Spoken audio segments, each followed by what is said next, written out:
이어지는 시간은 이현진 기자의 톡톡 부동산입니다.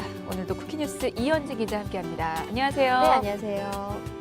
오늘은 어떤 내용인가요? 네, 오늘은요, 전셋값 얘기 좀 해주겠습니다.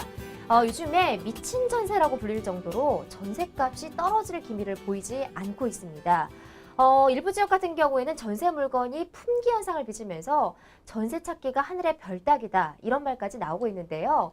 대체 전셋값이 왜 이렇게 계속 오르고 있는 건지, 또 이 전셋값으로 인해서 부동산 시장에 어떤 영향을 미치겠는지, 또 하반기 전망까지 같이 이야기해보는 시간 준비했습니다. 네. 고공행진 중인 전셋값 때문에 한숨 쉬는 분들 많을 것 같은데요. 자, 먼저 서울의 아파트 전셋값 상승 이야기부터 나눠보도록 하겠습니다. 도대체 얼마 동안 어느 정도가 오른 건가요? 네, 서울 아파트 전셋값은 말 안 해도 다들 아실 텐데요.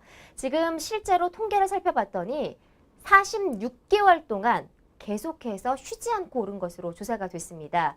그러니까 지난 2012년 7월부터 올해 4월까지 46개월 연속 계속해서 상승을 했다는 건데요. 그리고 이제 한 가구당 평균 전셋값도 올해 처음으로요, 4억 원을 돌파했습니다. 네, 지난 2013년 9월 달에 3억 원을 돌파한 이후에 4억 원으로까지 오르는데 28개월밖에 걸리지 않았다는 이야기가 나오는데요. 그러니까 2년이 조금 넘는 사이에 1억 원이 올랐고요.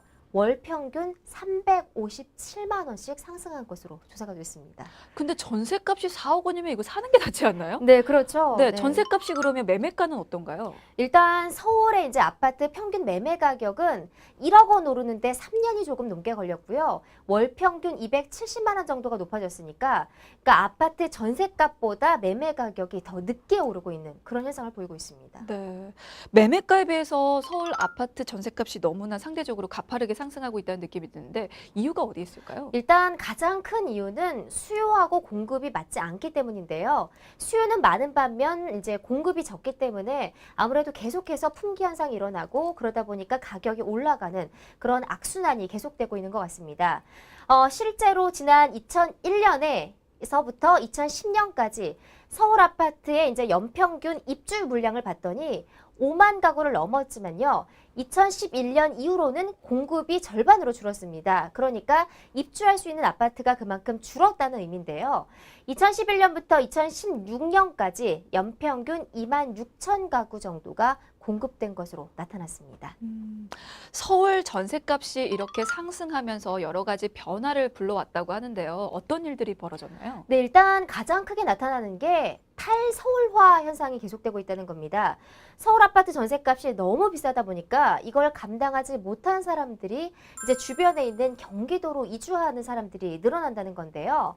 그래서 이제 새로운 현상이 나타났습니다. 이 전셋값으로 인해서 서울시의 등록 인구가 1,000만 명 아래로 내려갔습니다.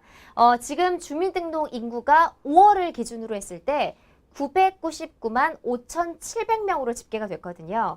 그러니까 1988년 이후에 28년 만에 1,000만 명 아래로 서울 인구가 내려간 건 처음입니다. 그래서 서울의 이제 상징적인 인구선이 무너졌다 이런 이야기가 나오고 있는데, 이것의 주요 역할을 한 게 전셋값 상승입니다. 이 전셋값을 버티지 못한 30, 40대가 과속 이탈하는 그런 현상을 지금 보이고 있습니다. 네, 전셋값 상승이 인구 이동에까지 영향을 주고 있습니다. 자, 그리고 서울을 비롯해서 여러 지역에서 또 재건축이 추진되고 있는데요. 그만큼 재건축 인근의 전셋값 폭등 가능성도 있지 않겠습니까? 네, 맞습니다. 이 이제 재건축이 시행이 되면 주변 아파트 이제 전셋값이 올라가게 되는데요. 왜 그러냐면 아파트를 재건축하는 건 기존에 있던 낡은 아파트를 허물고 새 아파트를 짓는 과정이잖아요. 그런데 이렇게 되면 기존에 살고 있던 입주자들이 당분간 한 3, 4년, 길게는 5년 동안 다른 곳으로 이주를 했다가 다시 들어와야 됩니다. 그렇게 되면 이 사람들이 아파트를 사지 않고 전세를 찾게 되는데요. 그래서 주변 지역에 전셋값이 폭등하는 현상이 일어나게 되는 겁니다. 특히 이제 서울 지역 같은 경우에는 노후된 아파트들이 많기 때문에 재건축을 추진하는 경우가 많거든요. 그래서 서울 지역, 이제 더 나아가서 경기 지역 일부까지 전셋값이 들썩이게 되는 겁니다. 그래서 앞으로도 재건축 이주 수요가 예정된 게 굉장히 많기 때문에 상반기보다 하반기에 전셋값이 더 올라가고 전세난이 가중되는 현상이 더 심화될 것이라는 우려가 나오고 있습니다. 네. 그러니까 재건축을 하게 되면 지금 살고 있는 주민들이 주변으로 이주를 하기 때문에 주변까지 전셋값이 또 상승하게 된다는 건데 그렇다면 어느 지역의 이주 수요가 얼마만큼 예정이 돼 있는지 상반기와 하반기 좀 비교를 해볼까요? 네, 일단은 상반기보다는 하반기에 더 많다고 말씀을 드렸는데요. 상반기에는 서울이 이제 개포시형 1,900가구, 또 개포주공 3단지나 고덕주공 7단지가 예정이 돼 있습니다. 이 가구 다 거의 1,000가구 규모고요. 경기도에서는 과천주공 1단지 1,000가구 정도, 또 과천주공 7의 1단지, 군자주공 6단지 등 총 해서 이제 8,500가구 정도가 이주가 예상이 되고 있습니다. 그런데 문제가 되는 게 하반기입니다. 이주 수요가 상반기를 훌쩍 뛰어넘는다는 건데요. 하반기에 이제 굉장히 큰 단지가 이주를 하게 됩니다. 서울 개포주공 4단지가 2,840가구 정도가 이동을 하게 되고요. 고덕주공 5단지, 6단지도 이제 아주 지금 예정이 돼 있습니다. 경기도 같은 경우에도 과천주공 6단지, 신흥주공 6단지가 뭐 2,000가구, 1,000가구 규모이기 때문에 총 해서 거의 10,000가구가 넘는 12,700가구가 이주를 할 예정입니다. 네, 지금 알려주신 곳이 서울 개포동 일대 그리고 경기 과천 같은 곳이 재건축 이주 수요가 주를 잇고 있는데요. 그러면 그 지역 일대는 지금 서서히 전셋값이 올라가겠네요. 네, 서서히 올라가는 것뿐만이 아니라 지금도 계속해서 상승하는 그런 모습을 보이고 있습니다. 왜냐하면 주로 이제 서울 중에서도 재건축에 몰려 있는 게 강남 쪽이거든요. 그래서 이 강남, 안 그래도 높은 전셋값을 이제 가지고 있는 이 강남에서 더 전셋값이 올라가는 현상을 보이고 있는데요. 개포동의 서울 강남구의 한 아파트 전셋값이 5월 25일을 기준으로 3.3제곱미터당 평균 1,900만 원을 넘어섰습니다. 또 서초구도 1,800만 원, 또 이제 다른 기타 강남 3구도 굉장히 높은 수준을 유지하고 있는 중이고요. 또 경기도 과천에도 유난히 재건축 아파트가 많이 있는데요. 3.3제곱미터당 평균 1,500만 원을 넘고 있습니다. 경기권에서 가장 높은 수준이고요. 광명도 역시 1,000만 원을 넘었고, 그런데 이제 이게 문제가 되는 게 아파트 매매 가격하고 별로 차이가 나지 않는다는 겁니다. 매매 가격하고 전셋값이 거의 비슷해지는 그런 수준까지 오르고 있는 모습입니다. 아무래도 전셋값이 만만치 않아서 근처로는 좀 이주를 할 수 없을 것 같은데 그러면 하반기에 전세 계약 만료를 앞둔 세입자들은 어떻게 하면 좋을까요? 일단은 이제 하반기에 내가 살던 집이 아파트 전세가 끝난다라고 하면 요즘 같은 시기에는 좀 미리미리 알아보셔야 될 것 같은데요. 보통 통상적으로 7월이나 8월에는 비수기로 일컫는데, 근데 이제 아이들 방학을 껴서 이주하시는 분들이 많습니다. 그렇기 때문에 최소한 3개월 전에는 나갈 수 있는 매물이 있는지 찾아보시는 게 필요할 것 같은데요. 실제로 작년에 3월에서 5월까지 이사철에 재건축 이주 수요가 몰린 강동구 같은 경우에는 아파트 전셋값이 평균 이 짧은 기간 동안에 5% 상승하는 그런 모습을 보였습니다. 그래서 전셋값이 치솟을 수 있기 때문에 주변 지역뿐만이 아니라 이제 좀 더 이제 지역을 넓혀서 다른 지역까지도 좀 알아보시는 그런 노력들이 필요할 것 같습니다. 네. 그래서 기사에서는 미친 전셋값이라고 네. 표현을 하던데 뭐 틀린 표현은 아닌 것 같습니다. 어쨌거나 전셋값이 이렇게 상승하면서 서민들에게는 좀 주거비가 감당하기 어려울 수준으로 불어나게 됐는데요. 서민들이 견딜 수가 있을까요? 참 요즘에 전세 때문에 못 살겠다 이런 분들 굉장히 많으신데요. 이 아파트 전셋값을 견디지 못해서 월세로 돌리는 경우가 많이 늘어나고 있습니다. 전월세 전환율이라고 합니다. 그러니까 아파트 전셋값 대비 월세 비율이 얼마나 되냐 이걸 조사한 수치인데요. 사상 처음으로 4%를 기록을 했습니다. 그러니까 전월세 전환율은 전세금을 월세로 전환할 때 적용되는 비율입니다. 이 비율이 높으면 상대적으로 전세에 비해서 월세 부담이 높다라는 그런 의미로 볼 수가 있습니다. 근데 월세화 속도가 급격히 빨라지고 있다는 것도 어떻게 보면 전셋값 고공행진과 좀 연관이 있을 것 같은데요. 굉장히 많은 연관이 있는데요. 전세를 찾는 수요가 많은 반면 공급이 적은 이 수급 불균형 현상이 계속 이어지고 있기 때문에 여기서 이제 견디지 못한 사람들이 월세로 가거나 아니면 반전세로 가게 되는 거거든요. 여기에다가 요즘 집주인들이 저금리 기조가 이어지면서 전세보다는 월세를 선호합니다. 왜냐하면 전세를 받아서 시중은행에 돈을 넣어봐야 이자 수익이 얼마 되지 않기 때문에 차라리 월세를 받는 게 훨씬 더 수익이 높다라고 판단을 한 경우인데요. 그래서 이제 집주인들은 선호하지 않고 한편 세입자들은 전세를 원하고 이런 현상이 계속해서 이어지고 있기 때문에 전세값이 계속 올라가고 있는 경우고요. 그래서 서울의 전세 거래량도 사실은 줄어들고 있습니다. 지난해 3월 달에 13,500건이 한 달 동안 거래가 됐는데요. 5월 달을 보면 9,600건으로 거의 28%나 줄었습니다. 그 반면에 이게 반전세가 늘어나고 있습니다. 그러니까 아파트 전세값이 올라가면서 이제 주인들이 전세값을 올리기보다는 차라리 이거를 월세로 돌리는 경우인데요. 전세는 그대로 있고 남은 금액을 월세 부담으로 늘리는 겁니다. 그래서 일명 이제 반전세, 준전세라고 하는데 이 거래량을 살펴봤더니요. 2,400건에서 2,800건으로 15%가 늘어난 것으로 조사가 됐습니다. 그리고 이제 월세 가격은 지금 변동 없이 약간 보합세를 기록을 하고 있는데 수도권만 유독 0.02% 오르는 그런 모습을 보이고 있습니다. 전세 물건 가격 상승분을 일부러 월세로 받는 준전세 같은 경우에도 한 달 동안 0.08%나 뛰는 그런 모습을 보였습니다. 그래서 세입자들은 전세도 감당하기 힘든데 또 반전세도 감당해야 되고 하필 또 이제 월세로 올리면서 주거비 부담이 더욱더 심해지고 있는 그런 현상을 보이고 있습니다. 네, 참 걱정입니다. 사실 보증금 대출 이자도 내야 되고 거기에 이제는 월세화로 전환이 네. 되면서 꼬박꼬박 월세까지 추가로 내야 되는데 세입자들 형편이 더 어려워질 수밖에 없을 것 같은데요. 이를 실제로 보여주는 통계가 있다고요? 네, 그렇습니다. 이를 보여주는 통계가 있는데요. 통계청에서 우리나라가 이제 전국적으로 월 평균 얼마나 주거비가 드냐라고 살펴를 봤더니요. 월 74,200원으로 조사가 됐습니다. 1년 만에 20.8%나 늘어난 건데요. 통계를 살펴봐도 2003년 통계조사 이래 가장 높은 증가율을 보이고 있는 겁니다. 아무래도 이제 수도권이나 경기도권 같은 경우에는 훨씬 더 부담이 늘어날 것으로 지금 추정이 되고 있고요. 이렇게 가계 부담이 급증한 건 이제 아무래도 월세 가구가 증가한 만큼 또 월세 부담이 늘어나기 때문에 주거비 통계에서 자가나 전세보다는 월세 주거비가 더욱더 늘어나는 그런 것으로 계산이 된 것으로 지금 분석이 되고 있습니다. 네. 앞으로 월세 가구는 늘고 아무래도 전세 가구는 계속 줄겠네요, 그럼. 네, 그렇습니다. 월세화 속도가 점점 더 빨라지고 있는데요. 지금 월세 가구 비중이요. 2006년에 45.8%였거든요. 그런데 2014년에는 절반을 넘어섰습니다.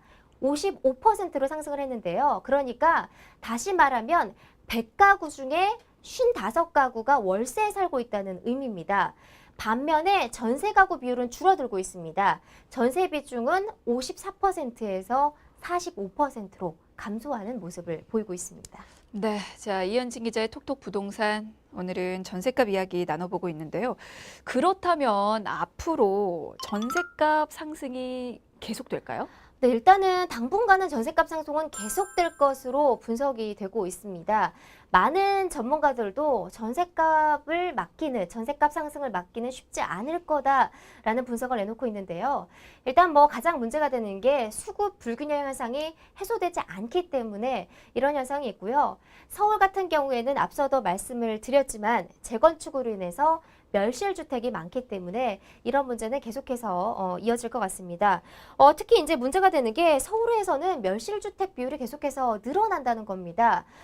지난해 멸실주택이 16,000세대 정도가 멸실이 됐는데 그리고 가구가 이제 8,600가구 정도가 신규 공급이 됐거든요. 그러니까 결론적으로 살펴보면 아파트를 부서지는 경우가 많은데 공급되는 건 적다 보니까 신규 공급이 8,200가구 정도밖에 되지 않았습니다. 턱없이 부족한 수치입니다. 그러니까 멸실 세대에 비해서 신규 공급이 그러니까 적기 때문에 주택은 계속해서 지금 이제 그 부동산 시장에서 이렇게 많이 부족한 그런 모습을 보이고 있는 상황입니다. 네, 근데 이렇게 전셋값이 계속 오르게 되면 매매 가격과 전세 가격 차이가 그렇게 크지 않아질 거란 말이죠. 네. 그렇다면 전세가율, 그러니까 매매가 대비 전세가는 어느 정도 수준을 볼까요? 네, 그렇습니다. 지금 통계로 봤을 때는 뭐 70%, 80%가 평균적인 비율이긴 한데요. 그런데 실제로 제가 이제 부동산에 전화를 해서 물어보면요. 실제로 거래되는 건 뭐 90%가 넘는 아파트들도 굉장히 많다고 합니다. 그런데 어쨌든 저희가 통계를 좀 살펴보면 5월 달에 서울 아파트 전세가율, 그러니까 매매 가격 대비 전세 가격이 차지하는 비율을 살펴보니까 75% 정도가 됐습니다. 작년 같은 달에 거의 68.8%였으니까 6%가 넘게 상승을 한 거고요. 관련 통계가 집계되기 시작한 1998년 12월 이후 가장 높은 수치를 기록을 하고 있습니다. 그런데 전세를 많이 찾는 지역 같은 경우에는 이게 더 높게 나타납니다. 서울의 성북구 같은 경우에는 80%를 넘었습니다. 84%였고요. 구로구도 81%, 성동구도 81%, 중구도 80%가 넘었습니다. 그러니까 실제로 부동산 시장에서 거래가 되는 아파트들은 90%를 넘는 그런 아파트들도 많다고 보시면 될 것 같습니다. 서울만 그런가요? 아니면 다른 지역도 마찬가지인가요? 그렇지 않습니다. 서울뿐만이 아니라 경기 지역도 이런 현상이 마찬가지로 나타나고 있는데요. 경기 지역의 아파트 평균 전세가율도 77.7%를 기록을 했습니다. 역대 최고치로 집계가 됐고요. 수도권 11개 지역의 전세가율을 조사를 했더니 80%가 넘었습니다. 경기에서는 의왕시가 83%, 안양시 동안구가 83%, 뭐 군포나 파주 같은 지역도 이렇게 서울에 인접해 있기 때문에 높은 전세가율을 보이고 있는 상황입니다. 대체적으로 80%가 넘는군요. 네. 그럼 그렇게 수도권 전세가율이 상승하면 아무래도 전세를 끼고 매입하는 경우도 많아지겠네요. 네, 그렇습니다. 아무래도 전세가율이 계속 높다 보니까 매매 가격과 얼마 차이가 나지 않죠. 그래서 아무래도 전세를 살다가 이 아파트를 그냥 매매를 해버리는 건데요. 전세를 끼고 매입하는 거를 일명 갭 투자라고 합니다. 그러니까 전세값하고 매매 가격하고 얼마나 이제 약간의 갭이 있기 때문에 이걸 투자해서 그냥 내 아파트로 만들어 버리는 건데요. 그러니까 일단 예를 들어서 매매 가격이 2억 원이고요. 전세 가격이 1억 8천이라면 2천만 원만 투자하면 아파트를 매입을 하게 되는 거죠. 그래서 2년 동안 아파트를 살다가 전세 기간이 만료됐을 때 이 부분을 이제 아파트 주인에게 주고 이제 다시 아파트를 매입해서 얻는 그런 방식이 지금 늘어나고 있는 상황입니다. 그러면 전세 가격이 이제 천정부지로 더 뛰어오르면 전세 수요자가 매매 수요로 바뀔 수도 있겠군요. 네, 지금 실제로 그래서 그런 현상들이 많이 나타나고 있습니다. 지금 뭐 신규 분양시장의 열기가 뜨겁다, 뭐 견본주택에 몇만 인파가 몰리고 있다, 이런 이야기들이 많이 나오고 있잖아요. 이런 게 결국에 전세가율 때문입니다. 매매 가격하고 전세 가격이 얼마 차이가 나지 않기 때문에 차라리 이참에 내 집을 마련하자, 이런 수요층이 늘어나고 있기 때문인데요. 그래서 이런 부분들이 또 아파트 값이 비쌀 경우에는 빌라나 연립주택으로도 몰리기도 하고요. 그래서 전세 값이 비싸지면서 오히려 아파트를 매매하는 그런 현상이 지금 빚어지고 있습니다. 네, 그러면 마지막으로 하반기 전셋값 전망 알아보도록 하겠습니다.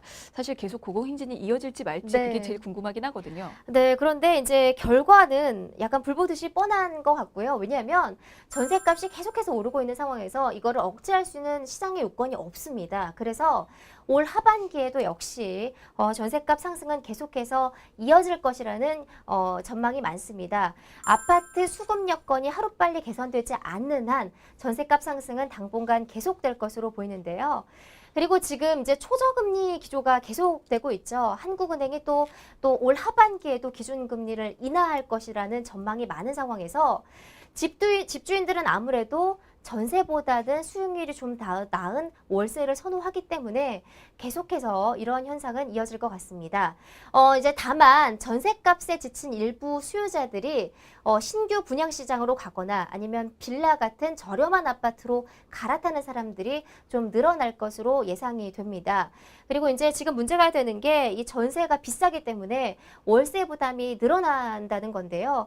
이런 세입자들의 높은 주거비 부담을 좀 정부에서 해결할 수 있는 대책들이 좀 많이 나와야 될 것 같습니다.